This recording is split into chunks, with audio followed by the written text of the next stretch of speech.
Never trust a bitch that wants to be your friend so badly it's to the point where it's like almost desperate and it makes you suspicious of them. And I'm really not trying to be a bitch because who doesn't love making friends, and I love when people are genuine, but sometimes people aren't genuine. Have you ever had like a very casual interaction with somebody and then all of a sudden they're like messaging you like, "Oh my god, miss you." Like, ma'am, what is there to miss? We've met like once. Or like maybe you post something online, maybe it's like an accomplishment that you're proud of, and then they'll like repost it to their story and be like, "So proud of this person." Like, that's very kind, but that feels like very performative. Like you don't know me. Do you know what I'm talking about? I'm not trying to sound like an asshole, but like I always find that these people sometimes have ulterior motives or they're just flat out crazy. Hey y'all. Today we're going to be talking about fake friends, people who you trust so much that you assume they're family to you. Years of friendship solidifying a tight bond that it's impossible to break. And then comes the betrayal, the fallout. This video is to discuss about fake friends and how to identify them. To even reach further, you might be a fake friend, but this is just an educational video to spot one and exit the scenario before it becomes messy. If, for whatever reason, you feel you have the qualities listed, then this would be a good time to review yourself and adjust your personality. Let's get into the video. Watch the ones who pretend to like you, especially the ones who praise you publicly but plot on you privately. Not everyone is clapping for you. Not every God bless you is genuine. Proverbs 26:24, enemies disguise themselves with their lips, but in their hearts they harbor deceit. If you ever feel that uneasiness around someone, like their energy don't match their words, that's ultimately the spirit warning you. Discernment doesn't scream, it whispers. And most people ignore it because a compliment sounds nice. But behind that flattery is a hidden agenda. They'll celebrate you until your light shines too bright. Then suddenly, they disappear. Or even worse, they compete. Or they copy. Or they criticize. But God doesn't reveal people to hurt you. He ultimately reveals them to protect you. Some of the biggest threats to your destiny won't come from strangers. They'll come from fake friends. So please pray for discernment. And don't become bitter. Don't be blind either. Because a snake in a suit is still a snake. And a demon in disguise will still do damage. Like and follow if you have faith, and share to those who need it. Friends will put you in trouble. You won't know what I'm saying now, but some people that have had this experience, they will agree to what I'm saying. You see so many things some people are passing through today. It's as a result of bad friendship. And some will say, nobody can influence me. Who told you? We are humans and we pick up little habits without knowing. That is why you should be cautious of whom you call your friend. Some friendship should stop at the door. Some friendship should stop at the workplace. It is not everybody you bring into your house. You don't know who is who. Let's even leave the spiritual aspect of this. Do you know who you call your friend? Can you truly defend them?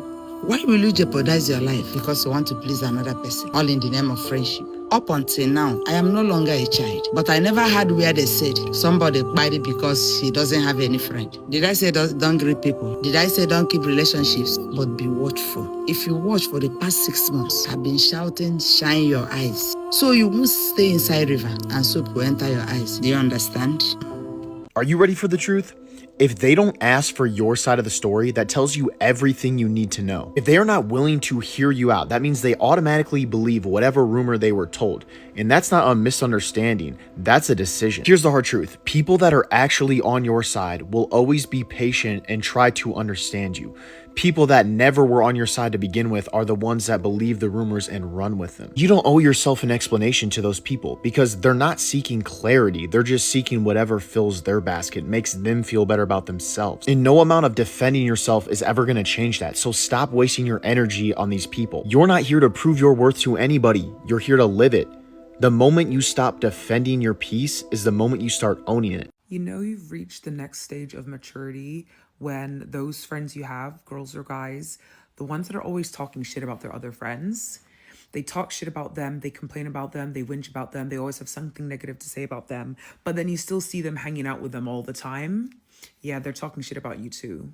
They're talking shit about you too, because they're not talking shit about someone who has fucked them over and they've cut them out of their lives. They're talking about the people who are still in their lives every single day. And if you're in that person's life, they're talking shit about you too. Like, you can feel it and you know it. And you know, sometimes when you meet all the other friends as well, things are a little bit sus and it's like a bit awkward because it's kind of like you don't know what to say. You don't know what you can say because you know so much about their lives already. So if they do say anything, you just kind of have to almost pretend that you don't know shit. Next. I don't want it. I saw a caption and it said, just because they showed up doesn't mean they have your back. Judas attended every prayer meeting. For the people that didn't hear me, just because they showed up does not mean they have your back. Judas, one of Jesus's 12 top dogs, even betrayed him. I'm not telling you that every single one of your friends are going to betray you. They're going to do you dirty. None of that. But I'm advising you to pray for discernment and also pray that the friends that you do have in your life are good for you. Sometimes a little, Lord, remove all those who aren't for me. A little, Lord, please reveal my friends' true intentions towards me, because discernment goes a long way. One thing I do know is that the fakest people will have a whole bunch of friends. The fakest people say the right things to keep certain people around. Fake people, they'll go along with things, right? They'll go along with these, smile in your face, laugh at unfunny jokes, give bad advice and disguise it like it's good advice. Like, bro, fake people will have a whole bunch of people, whole bunch of friends, have 10, 15, 20, 25 friends, because real people are way more distant. Like, someone that keeps it real with everyone are not going to attract more people than someone being fake. Think about it. If you're a person that keeps it real, keep it honest, keep it blunt, you're not going to have that many friends. Like, let's be real. You're not going to have that many friends because you're just authentic, and you say what's on your mind and you don't play that shit, right? Someone that's fake, they're not going to voice their opinion because they're scared. They're scared to lose people. They're scared to lose friends. People do not genuinely want to be a friend. And I learned to accept that, and I think that y'all should too. But hear me out before y'all be like, yes, they do. I'm lit. I'm cool. Everybody want to hang with me.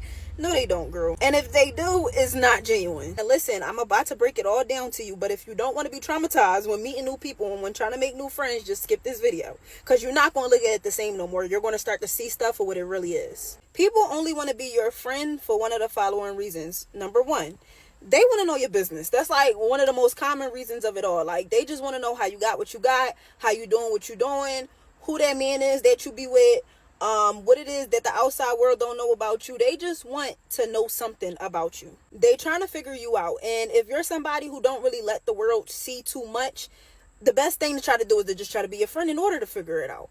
And it's so funny because I've been through this enough to be able to spot it out instantly. Like, if I'm building a connection with somebody, do not ask me nothing personal. If I choose to tell you something, okay, cool, allow me to do that, which is rare. But if I choose to do it, that's just because I feel like, I feel comfortable. I feel like doing it. Once you start asking me too much, you start asking me questions. Oh, who is that? Who calling you? How did you do this? How did you do that? You just want to know my business, and now I don't want to be around you. So that's number one. Number two, they just want proximity. A lot of times people see your worth way before you see it. They see the good in you. Like, they see the potential in you. And so a lot of times people want to come around you because it's like they just want that connection. They know that what you're doing is great, or they see that what you're about to do is great, and they just want to get around you for the benefits of it all. When I tell you, I've experienced this so much in the last year, and it could be proximity with anything. Like, you can have a certain job that they desire, and they'll get around you not because they want to be a friend, but because they want that job. You can have a friendship with another person and they don't even care about you. They just want to get close to that friend. So they're using you to get close to that friend. Funny, but not funny, haha. Funny weird. People literally just be wanting the perks of your life. Like, they see, your man always take you and your friends out. They want that. They want to come hang around you. They see that you always in sections, standing up on couches. They bored at home. They want to go do the same thing. They'll try to befriend you for that. Like, literally, people are just users. Number three, people want to get around you just to spot your flaws. Like, sometimes they just want to see, like, oh, she's not so perfect after all. She do have flaws. They're literally just trying to feed their own insecurities. And so they want to get around you to see where you're doing bad at, what's really not what you make it seem. And they're just literally trying to humble you in their minds. Like, that's literally the whole purpose. It makes people happy to see failure, especially when they don't have a certain level of confidence. Like, you ever tell somebody something good and there's never that much excitement, there's never that much conversation, but the moment you bring up when things are going bad for you, they so engaged, like, oh dang, for real, girl? Then what happened? How that happened? Yeah, they don't really want to be a friend, sis. They just want to see that it's not really what you say it is. And it's like, we all go through stuff, so it can still very much be what you say it is, but it's just like you having a moment. They won't even acknowledge that. They literally are trying to humble you. They want some dirt on you to satisfy either their jealousy, their envy, or whatever insecurity they might have in their own self. And as scary as that sounds, it's real. And number 4, they might just want to come around you to copy you. They need some character tips. They need some character traits. They see, it's something in you that they like. They want to pick up on it, whether it's your job, whether it's your actual personality, whether it's whatever it is. They literally want to come around you just to copy you and steal the sauce. And so that's why you can't never give people too much. And this is why it's so difficult for me to make friendships, y'all. Because I just really see through it. Like, I see through it all. And I know I said that, they're going to come around you for one of these reasons, but it can very much be multiple of the reasons. They can be around you for more than one thing. So it just gets scary. And it's like, it's a very hard time to be trying to make genuine connections because people just not genuine no more. Like, especially in the day and age of social media. And while I do feel like every relationship and every friendship should be beneficial, I also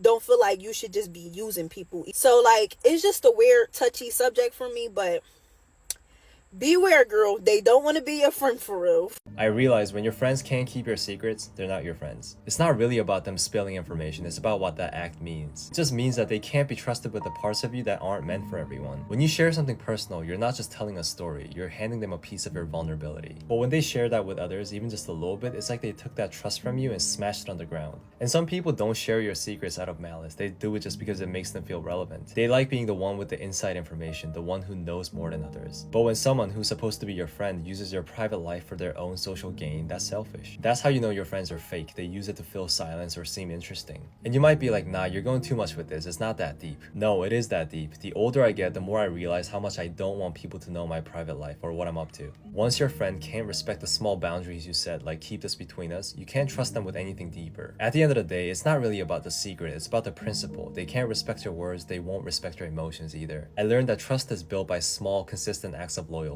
When someone betrays that even once, it's hard to look at them the same way. You might forgive them, but the comfort is gone, So watch out for your friends who can't keep your secrets because real friends protect them. Not because they have to, but because they respect you enough to. This is how you know that a woman secretly hates you and that she's not your friend. Hopefully this will benefit people who are a little bit younger or a little bit more naive than I am. There are many signs that a woman secretly resents you and that she sees you as her competition and she wants you to fail.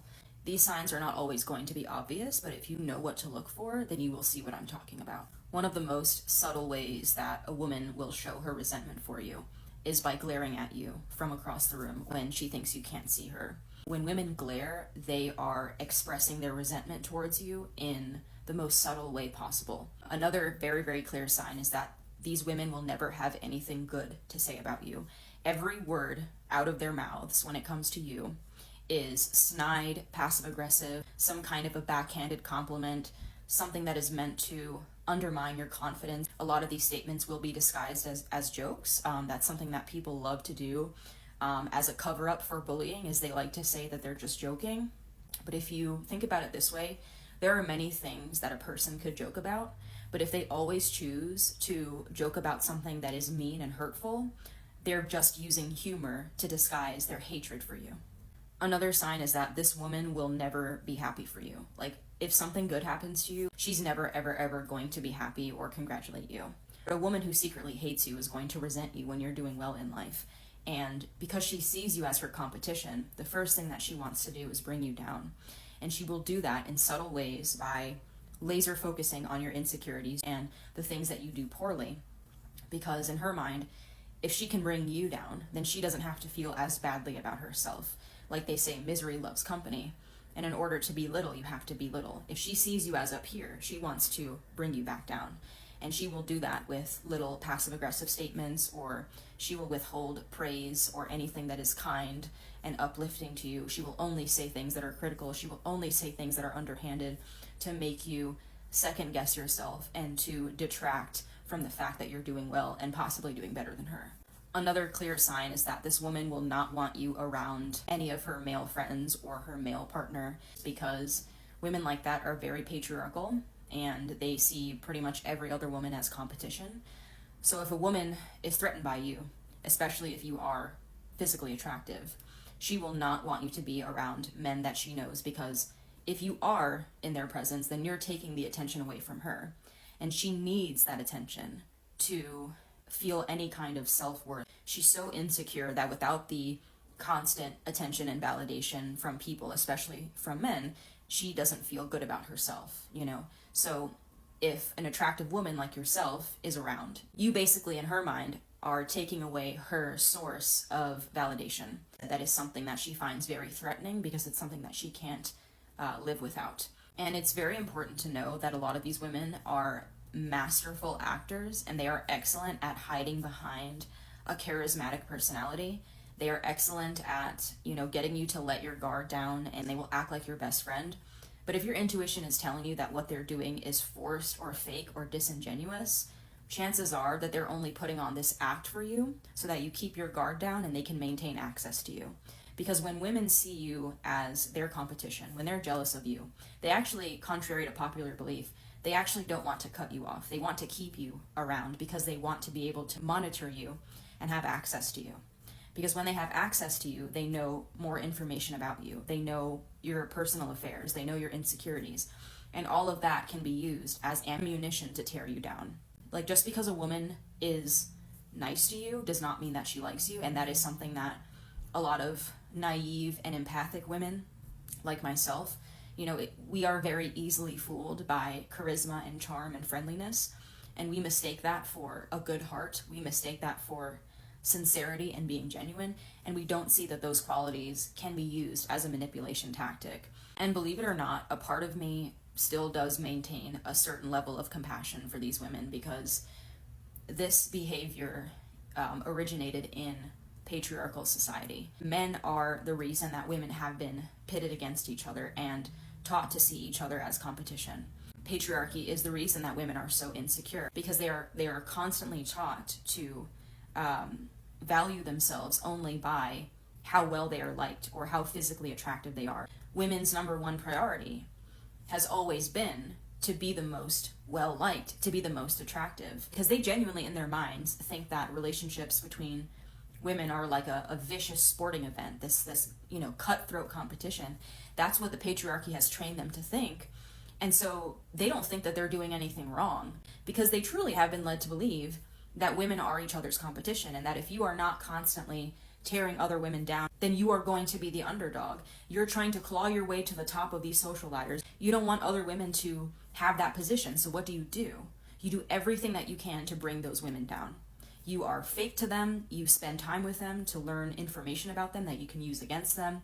And that's how the patriarchy has warped women's self-perception and their relationships to each other. And that's where this behavior comes from. Court is in session. Types of friends that you need to avoid. The friend that can't handle you having other friends, they don't want friendship. They want ownership. And girl, you're not a pet. The friends that only check in on you to gather intel and you don't feel like they genuinely care about you, girl, that's not friendship. That's a surveillance project, and they're a monitoring spirit. The friend that needs to be the center of attention for everything, especially in like special moments, your moments, they don't want to support you. They want to hijack you. Those are the same people that will literally propose to someone else at your wedding. The friends that are not close enough to you to use your insecurities as punchlines, they're not joking. They're literally bullying you with an audience. The friends that can't be wrong without making you the villain, girl, they don't want resolution. They want you to surrender. And finally, the friend that cannot apologize without saying, but you did this too. That's not a true apology. They're negotiating blame distribution. The easiest way to tell if somebody's your friend or not is how they handle conflict with you. It's not how well they support you when things go well, and it's not how well they support you when things go wrong. I know people like to say, oh, how your friends show up for you when you're winning is how you know if they're gonna... No. I will say, if they don't know how to handle conflict with you, everything else that they've done up until this point is invalidated. If somebody cannot handle a difficult conversation with you, that person was never your friend. Because there are some people who only like the friendship to the extent that they feel good about it. So as soon as you bring up something that makes them not feel good about themselves or good about the friendship, all of a sudden you're painted as the problematic one and a danger, and now you're unsafe, when all you did was bring up something that maybe they just don't want to hear. They will get in hyper defensive mode. People that are conflict avoidant are not people that you should be friends with. The friendship will not last, it doesn't have longevity, and you will be gaslit and made into thinking that you're the problematic one, you're the one causing drama when all you wanted to do was to establish clarity and communicate boundaries. Because here's the thing, anybody that wants to still be your friend will let you know what you've done and will communicate what should be done differently. Okay? People that like you are going to express when you hurt them. People that don't like you are just going to respond in a way to harm you, or they're just going to move funny. I have seen without fail that conflict avoidant people, the friendship won't stand. You guys cannot handle conflict. There will come a day where there's a blowout and you will now see the person's true colors. You don't know the person's true colors until there's conflict. Everything else you're seeing is just smoke and mirrors, you guys. Y'all pay attention to your friends who are low-key haters. And I know I'm not the only person who has experienced this, because I've spoken to other people and I've had to create a lot of distance from people who have been decently close to me, because I just start to peep, like, you're actually a low-key hater. You know, the friends that like will put you down in front of other people? And I just started to realize, it's like, yo, like, are you in a competition with me? Like, some of your friends are low-key in competitions with you, and that's not how friendship works. Like, that's kind of whack. Like, yo, as a person, as your friend, like, I am here for everything that you want to do, everything that you want to try or do.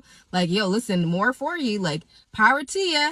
I love to see it. But they always talk about how the bad mind are so close to you, and some people think all your haters are people outside that don't really know you. It be the people that are close to you know. And it doesn't mean that you can't be friends anymore. You just got to create distance. You got to have the proper eye to be like, certain people you don't crack to. Certain people can't have access to you in the way that they once used to, because you're actually generally not happy for me. Like, you happy sometimes, but there's other times where you're like, if I'm not better than you, then I gotta hate. And men I do that in friendship. We don't do that in friendship. In 2023, y'all need to start peeping that and leaving those friends at a distance. It's a real thing out there. Hater friends are a real thing. And don't be a hater friend. It's giving me ick.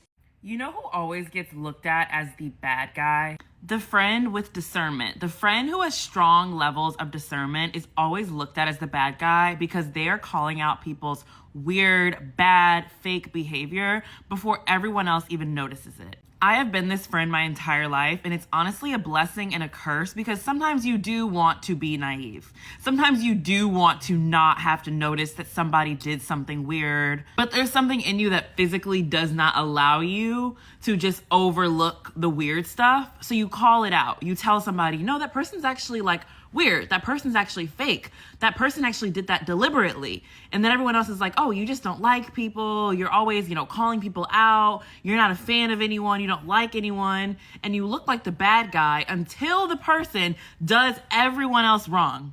This has literally happened to me over and over again since high school. I remember there was someone in high school that I really did not like because they did something wrong to me.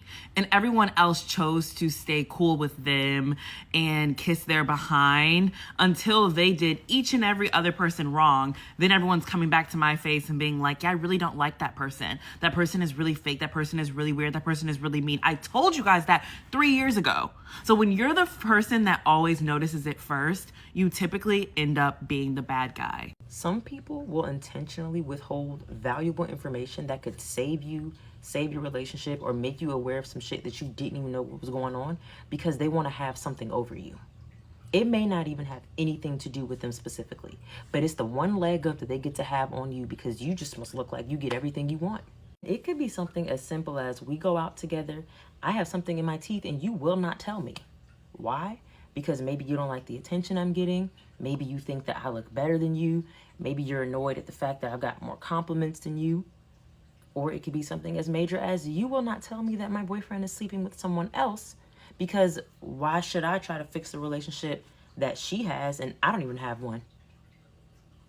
People like this would not piss on you if you were on fire. They are jealous of how life unfolds for you. So why would they help the one time they get to see you struggle? Everybody already loves you. The universe loves you. Why am I helping you? Exactly.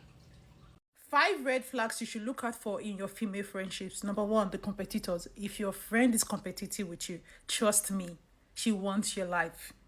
That is a very big red flag. Number two, the pick me girl, the girl that wants to be picked by every man. Like, you go out with your friend and then the next thing, oh, I think this man is looking at me. Oh, I think that man wants us to come over to his table. Please, that's a big red flag for me. Number three, the insecure one. We are meant to shine together.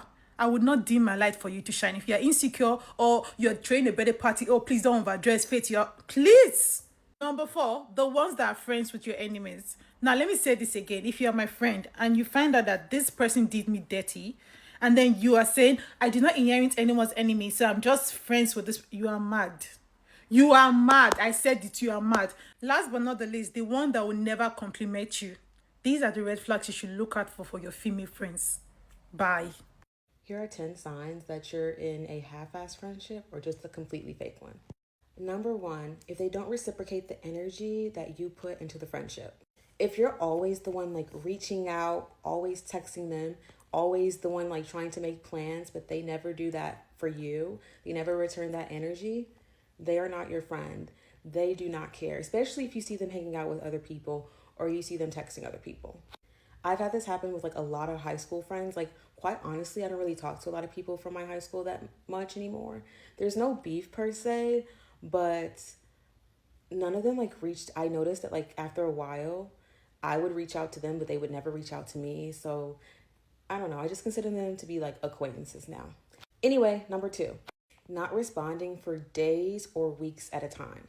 And obviously things happen in life. Yeah, we all get busy. However, when you want to make time for someone, you will do that. Even if it's a simple, hey text, like, or hey, how are you? What's going on? And, you know, and I'm not talking about like 2 or 3 days, because I get that. Like sometimes me and my even closest friends, we don't talk for like 2 or 3 days. That's fine. But I'm talking about like really extended periods of time, especially when you see them active on like social media or, you know, or they're out with like other friends. It's like, if you can do that, you can respond to my text. Number three, they don't seem happy when you succeed or win.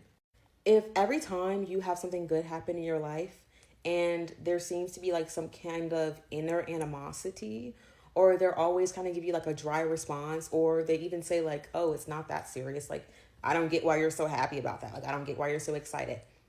They are like more than likely probably jealous of you. They're not your real friend. That's fake as shit. Number four, it feels like a competition to be in the friendship. It's always a competition of who can outdo the other. They're always like, if you say something like, oh, I got an A on my test, well, I got an A+, like something like that. Like, they're always finding a way to one up you. Yeah, fake. Number five, you only hear from them when they need something. If they never really text you, but then all of a sudden like, oh, I need a ride here, and you guys again have not talked in like weeks or something, they are not your friend. They're just using you because you have something that will be useful to them in that moment. Number six, they try to make sneak disses at you, but they play it off as a joke. Now, of course, there are friends that like will actually make, you know, those kinds of jokes with each other, and like they genuinely obviously don't have any harmful intent behind it. But if it's like very, very, very repetitive, and especially like at inappropriate times, they definitely mean it, okay? It's not a joke. Number seven, you question why they do certain things with other people and not you. And that kind of goes back to some of my earlier points. But again, if you notice them always hanging out with other people, they're going on, you know, maybe to dinner with other people. They're just, again, maybe going to a party or the club with other people. But again, they never seem to be able to have time for you. They are not your friend. Number eight, they're only here for the good times and never the bad times. So obviously when you're happy and everything is sunny, sunshine and rainbows, they're here. But the second that, oh, hey, I'm feeling a little upset, I'm feeling a little depressed, they're gone. That's not a true friend. A true friend is going to be with you through thick and thin, just like TLC said. Number nine, they are friends with people who have done you wrong, or they're just friends with like everybody. If someone's done your friend wrong, but you still associate with that person and you know what they did was especially cruel and evil, I'm also going to be side-eyeing you. And number 10, you feel drained around them, not energized. If you're hanging around somebody and they just like your energy, like you're so mentally, emotionally exhausted when you come back from hanging around them, they are more than likely an energy vampire. Because obviously if you go hang out with your friends, you may be a little tired if you're doing some like, you know, going to the club or something like some kind of activity, of course, but you obviously will know the difference. When you hang around your friends, you should be energized. You should still come back feeling some type of energy or some kind of happy feeling because, like, I just hung out with my girls. I just hung out with my guys, I just hung out with my people. You shouldn't be coming back to your house like, oh, shit, thank God that's over. Like, and if you are thinking that way, again, you are surrounding yourself with an energy vampire. Give it up. But yeah, that was 10 signs of having a fake-ass friend or a half-ass friendship. And never trust a friend who hangs out with the people who've done you wrong, because they lack loyalty and understanding. Someone harms you, disrespected you, or wished bad on you, and your so-called friend still chooses to sit with them, laugh with them, or socialize with them. Understand that they've already picked a side. As true friends don't stay neutral when harm is involved. They don't entertain people who've hurt you. They don't build comfort with those who try to break you. It's all about values and loyalty. If a person can coexist with your enemy, it's a clear sign that they don't value your friendship the way that you thought that they did. I want to know if I'm the only person who's experienced this, but I used to be friends with somebody who used to talk shit about all of their friends, okay? Tell me all their private business, their dirty little secrets, talk shit about them, talk down on them, all this stuff. And I knew I had no business knowing a lot of this information, and I knew for a fact that if the friends knew that I knew this information or this person was telling me this private information, that they would be pissed, so I knew it was wrong. And I used to kind of side-eye her like, oh my God, like, aren't these people your friends? Like, I'm confused. But anyway, we end up falling out, of course, because it never works with a person like that. And the famous line is, none of my friends ever liked you. None of my friends ever like you. We're laughing at you. The same bitches that you were talking shit about? The same bitches that you were telling me all their private business and their dirty little secrets? The same motherfuckers that you were dragging and talking shit about? Bitch, I don't give a fuck what people you don't even like think of me. You want to fucking use that as like now it's team my friends, my friends, my friends. You don't even like your motherfucking friends. What? Do you want me to show your friends what you said about them? Because I have it. I have it. Like, please. Oh my God, I give a fuck what people you don't even like. Talking about my friends that even like you. Those aren't your friends. You talk shit about them. What? Oh my God. Girl to girl, and I don't care what nobody says, not your friend, not your cousin, not your mom. If a bitch is watching you all of the time, you can see that she's watching your page. You can see that she's in your views, and she's supposed to be your friend, and she don't show no love, don't like no picture on your best day. She's weird, probably a hater. If you telling your motherfucking friend good news that you got a new job, you got a new man, you happy about something, and they're just like, oh, okay, no congratulations, not happy for you, that bitch is weird, probably hating. And lastly, if you cannot express your motherfucking self to a person and they receive it, like you can't talk about yourself, you're always ended up listening about that other person or how they can relate to what you just said, meaning you can't get your shit off, you can't express yourself. That bitch do not give no fuck. She don't give no fuck about you or what you're saying. Girl to girl, open your eyes, y'all. One of the most important things that I learned about friendship in my earlier 20s is that you will never, ever, ever, ever, ever in your life be able to have a healthy and long-lasting friendship with another woman who is boy crazy. Women who are boy crazy are not girls, but they're also terrible friends. Let's talk about it. When a woman is boy crazy, you cannot have a good friendship with her because the center of her existence, the center of her world is men. Forget loyalty, friendship, camaraderie, trust, honesty, all of that, all of the values will go out of the window when a man is involved. So she will cancel plans to hang out with a guy that she just met, or cancel plans to hang out with a guy who always cancel plans on her but is available last minute. She will never be loyal to you. If it comes down to you and a guy who is showing her a breadcrumb of attention, she's always going to choose the guy who's showing her the breadcrumb of attention because she literally places her entire worth and value in the hands of a man, any man. I think the most dangerous person you can have around you is a person who has secret animosity towards you. Like, what's that in your heart to be able to have that much ill will towards somebody? To be able to have that much hate or that much jealousy towards someone. And a person who has animosity towards you, this is what my problem is with people like this. Because they give the most backhanded compliments. They give the most backhanded congratulations. And you just never really know what their heart's intent actually is, because most times it's not pure. And my thing is, this is what runs me insane. This is so weird to me. Like, if you failed, that person would be able to sleep good at night. If something happened to you, they would probably silently celebrate your downfall or your failure. That secret animosity is devious. They're waiting for you to fail. What makes it even more dangerous is that the person who has secret animosity towards you will usually try to get close to you. They will usually try to pretend that they're your friend. They'll have that dagger just waiting to stab you in your back, waiting to see you fail, waiting to corrupt whatever it is that you build. And that's sad. That's that blow you never see coming. You never see it coming. I don't understand it. It's too much love in this world to receive, and it's too much love to give. If you just hate a person simply because they're successful, or because they have something great about themselves, or they have a gift, or you see their value, if you just simply hate a person for that, like they ain't did nothing to you, that screams self-hate. That screams self-loathe. Because there's no way.